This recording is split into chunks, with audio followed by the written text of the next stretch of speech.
NXT started off red hot with a street fight between Michin and Jada Parker. This feud has been building up for like a month and a half or so, month and a half to like 2 months. This has been a really good feud. Started off with them immediately brawling during Michin's entrance. Michin couldn't even get out to the ring. They started brawling. Michin quickly gets the upper hand. Then things just started getting very chaotic, very wild with them bringing in weapons and all that in the street fight. Then we got some very cool spots. Michin and Jada Parker really did their thing. This was a really great match.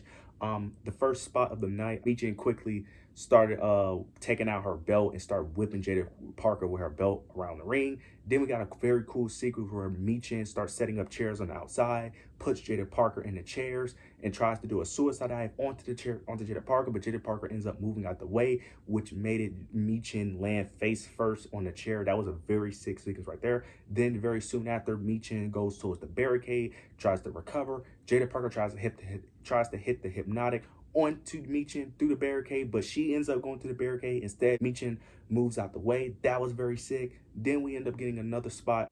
Michin had a bag. She had a black bag with some nuts and bolts in it.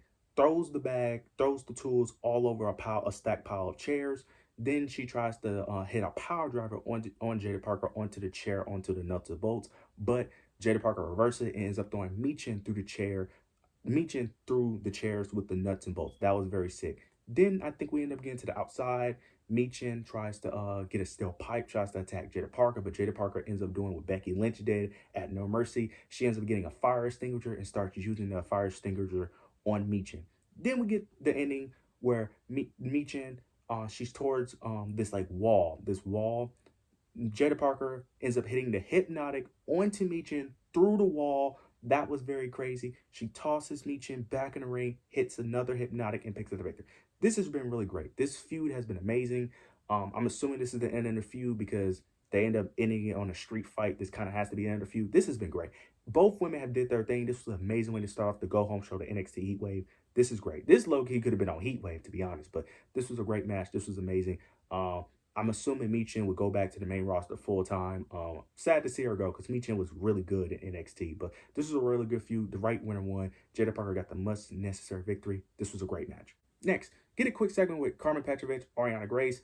Ariana Grace is trying to get the attention of Carmen Petrovic, but she's not trying to outright say that she wants to talk to Carmen Petrovic. She's kind of like trying to lean Carmen Petrovic to like start the combo. She's like making sounds. She's like humming to like get her attention. Carmen Petrovic finally caves in. Ariana Grace ends up admitting what's wrong. She admits that she's upset that she lost to Soruka and how that she's going to not get an opportunity at Heatwave. Carmen Petrovic tries to cheer up, talk about how she understands they're both Canadian and how she's not going to be at Heatwave. Then Ariana Grace ends up saying that her and Carmen is not the same because they're both not Canadian. That was funny. Ariana Grace is just hilarious. I love anytime Ariana Grace is on TV because she is just hilarious in anything she does. Soon after she says this, JCJ and Jasmine Knicks, they get in the locker room and they start talking trash. They talk trash to Ariana and Carmen Petrovic. Carmen Petrovic doesn't like that, goes back and forth, and this leads to a match between Jasmine Knicks and Carmen Petrovic later on in the show. Next, we get a New Catch Republic versus Hank the Tank. Not going to speak too much on this match. Hank the Tank challenged New Catch Republic last week because they want to prove themselves as a good tag team. Hank the Tank ends up losing this match. New Catch Republic picks up the victory here. Interested to see what's next for Hank and Tank. Is they going to build them up, or they're just going to have them just have these one-offs and just don't build them up at all? Because the tag team division needs more tag teams outside of the main roster. So they need to start building up some NXT tag teams. Next, get Brandley Reese versus Izzy Dane. This was a decent match, but Izzy Dane ends up picking the victory. During this match, though, Tatum Paxley came out and starts distracting Izzy Dane. She wanted Izzy Dane's attention. And you know, Tatum Paxley starts doing her usual weird thing. She starts crawling in the ring. One moment she was in between the ropes, but she was upside down. Now, last week or the week before, I know Tatum Paxley was trying to get Izzy Dane's attention when Izzy Dane confronted Brandley Reese, Malik Braid, and Idris.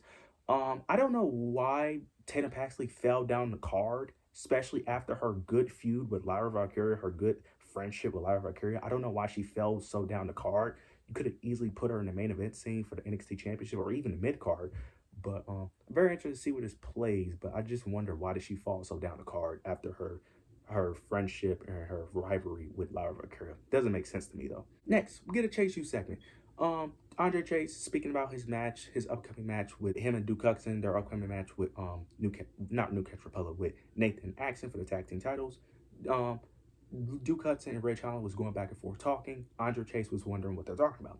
Duke Hudson finally admits that they didn't win cleanly against the OC last week and that Ridge Holland interfered. They end up showing proof. Andre Chase ends up showing a picture of Ridge Holland interfering. He ends up asking why Ridge did it. Ridge Holland ends up saying that he did it because he wanted to help, that he feels like they're part of his family, that they're family, and that he just wanted to help them. Andre Chase ends up saying that he understands, but he do not want him at ringside at Heatwave. So it seems like Ridge Holland won't be there at ringside at Heatwave, but I have a feeling that he will be there at ringside at Heatwave. And he's probably going to cost them the match and be the reason why they're not the tag team champions. Very interested to see what can happen, though. I hope something big happens, because this Ridge Holland storyline with what they've been doing, because first he was with Sean Spears, then he starts feuding with LWO for a bit. Like, he just been all over the place with this. Hopefully they find something, whether it's a heel turn or him being a full babyface with Chase U, but need to find something. I hope this has a good payoff, because I am sick and tired of seeing Ridge Holland. And it's not even his fault. I just feel like his booking is just bad and inconsistent. But this Chase U storyline has been okay, but we'll see what happened at Heatwave. Next, we get the best thing on NXT. We get Lola Vice versus Roxanne Perez. This feud has been great. The fact that they only been like a rivalry for like 2 weeks is crazy, but this has been the best thing on NXT. Starts off with Roxanne Perez. She starts mentioning Lola Vice, her accomplishments, the people that she's beat, but she ends up saying that you're stepping in her territory, that this isn't an MMA, this isn't NXT Underground, you're stepping into a wrestling match. Then Lola Vice starts speaking about her story and what she's been through. She ends up saying that everyone knows Roxanne's story, but they don't know mine. She starts mentioning how her mother got pregnant with her early into her career when she was fighting for her black belt. She ends up getting pregnant with Lola Vice. Then she starts mentioning how she became a 4th-degree black belt in Taekwondo. Then she starts mentioning how she was training for the Olympics. She ends up started crying. She ends up saying that how she trained for the Olympics, but she ended up getting sick and she had to back out to help her mom because her mom was the one that got sick. Then she starts saying that how she had to join the MMA at 18 to provide food, provide for her family. And she ends up saying that when she wins the NXT championship, that she will be able to give her mom that phone call of that she finally did it. All the pain and the suffering that she and her been through, it was finally worth it. Roxanne Perez at first started comforting Lola Vice, ends up saying that I understand that, I didn't know you've been through that. But she ends up coming back, ends up saying that that's good and all, but every other woman that has faced me has wanted to say that same thing, to give that same message to their mothers, but they couldn't because of me. I love that comeback. And she ends up saying that she's not going to give her title to Lola Vice. Lola Vice came back with another great comeback. She ends up saying that you don't have to give it to me because I'm just going to take it from you, and that I am going to prove that I'm the best person to cross over from MMA to WWE. This has been really good. This feud has been great. This has been the best thing on NXT. And low-key, Lola Vice kind of outshined Lola Vice kind of outshined Roxanne Perez in this promo, which is very telling because Lola Vice was not that good on the microphone just a couple months ago, and now she still isn't the best, but she's actually decent on the microphone. Roxanne Perez, she's one of my favorites, but I can admit that she's not the greatest on the mic. She's okay. But man, Lola Vice was cooking. They both did decent on the mic, but Lola Vice was amazing in this promo. I thought Lola Vice was really good. Next, we get Miles Bourne versus Ornn. They're playing the story of Damon Kemp potentially getting kicked out of New Catch Republic. I don't know why they're playing this storyline, but they're doing it anyway. Damon Kemp distracts Miles Bourne, trying to give him the brass knuckles, but Miles Bourne doesn't want to do it, gets distracted. Ornn picks up the victory. They're playing the story of him potentially getting kicked out, Damon Kemp. I don't know why they're doing this because who cares about Damon Kemp? People barely care about New Catch Republic, so I don't know why they're doing this. I feel like you should only tease a breakup if it's an interesting breakup. This, I just feel like you're just doing a breakup just to break up, but this could be interesting. Who knows? Next, we get Idris, Malik Blade, and Brinley Reese. Brinley Reese, Idris, and Malik, they're all upset, and Brinley Reese ends up just being real, ends up saying that, look, if you guys don't want me around, if you guys don't want me be with you guys anymore, just say that because obviously this isn't working. Malik tries to cheer up Brinley, but it looks like Idris is not really trying to, but he ends up following Brindley Reese anyway. So it looks like they're potentially having a break, potentially teasing a breakup between the three, or potentially turning heel. I don't know, but they need an end goal fast because I like the story, but it's been going on a little too long for my liking. But I hope eventually it has a big payoff. Next, we get Wendy Choo versus Carly Bright. Not gonna speak too much on this back. Wendy Choo picks up the necessary victory here. I don't know what's the plan for Wendy Choo because they're having her have matches where she's just swashing her opponent, but to me, swash matches can work, but it depends on how you're swashing your opponent. I feel like if you're gonna have her do this, you need to have her destroy credible people, more people that people are familiar with. And plus, her gimmick, I like the gimmick idea, but the pajamas has to go. Like, I can't take her seriously wearing pajamas. But the idea of her gimmick has a lot of potential, but I do want her to see face more credible opponents. Next, we get Brooks Jensen. Shawn Michaels is cutting a vignette talking about Brooks Jensen, and basically he's talking about how Brooks Jensen is going on a rampage. They're showing that he's going all over on Twitter, talking bad about NXT, talking about the company. They're talking about how he's going on a rampage, how he wants an opportunity, how he's not getting chances.